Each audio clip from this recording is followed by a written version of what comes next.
Negara yang mau baca data itu biasanya rasionalitasnya menjadi terlatih. Emosinya menjadi lebih bisa dikelola.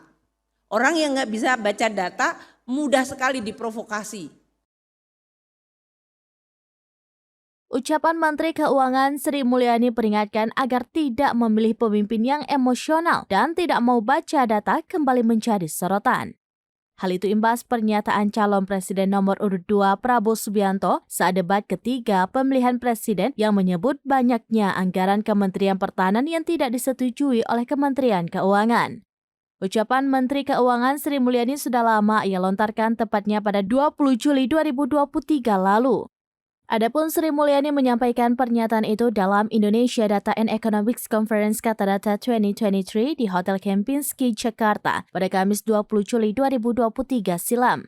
Di momen tersebut Sri Mulyani mengatakan negara yang mau membaca data itu biasanya rasionalitasnya menjadi terlatih. Selain itu, membaca data menurutnya bisa membuat emosi lebih bisa dikelola. Tidak hanya negara, namun juga berlaku bagi pribadi seseorang. Sebab menurut Sri Mulyani, orang yang tidak bisa membaca data akan mudah terprovokasi sehingga akan mudah emosi. Lanjut Sri Mulyani, menurutnya entah itu sentimen suku, agama, ras, nasionalisme, atau ketidakadilan sangat mudah diprovokasi. Sri Mulyani juga berpesan untuk menggunakan data dalam memilih pemimpin. Ia menyarankan meski berbeda-beda pilihan, dirinya meminta agar publik memilih secara rasional. Diketahui sebelumnya, Prabowo Subianto sempat menyinggung Menteri Keuangan Sri Mulyani. Prabowo menyebut banyak proposal anggaran Kementerian Pertahanan yang tidak disetujui oleh Kementerian Keuangan. Hal itu disampaikan oleh Prabowo dalam debat Pilpres ketiga pada Minggu 7 Januari 2024 kemarin. Prabowo melontarkan pernyataan tersebut setelah disinggung Ganjar Pranowo soal target minimum essential force atau MIF Indonesia yang mengalami penurunan.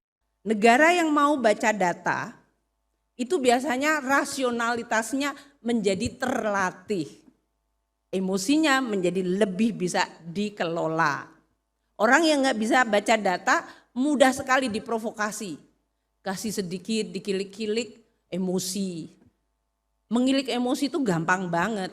Entah karena sentimen suku, agama, ras, nasionalisme, ketidakadilan.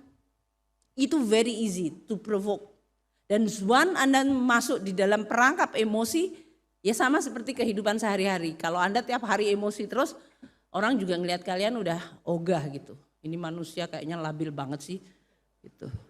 Nggak reliable, aku nggak bisa diajak ngomong, kayaknya nggak bisa. Kan kayak gitu.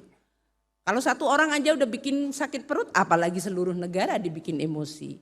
Jadi saya akan mengatakan menjelang nih mau pemilu, Anda boleh berbeda pilihan siapa saja yang Anda pilih, that's really your hak sebagai warga negara.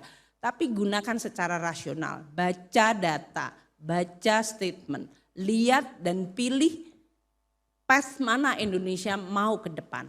Download Tribun X sekarang, menghadirkan lokal menjadi Indonesia.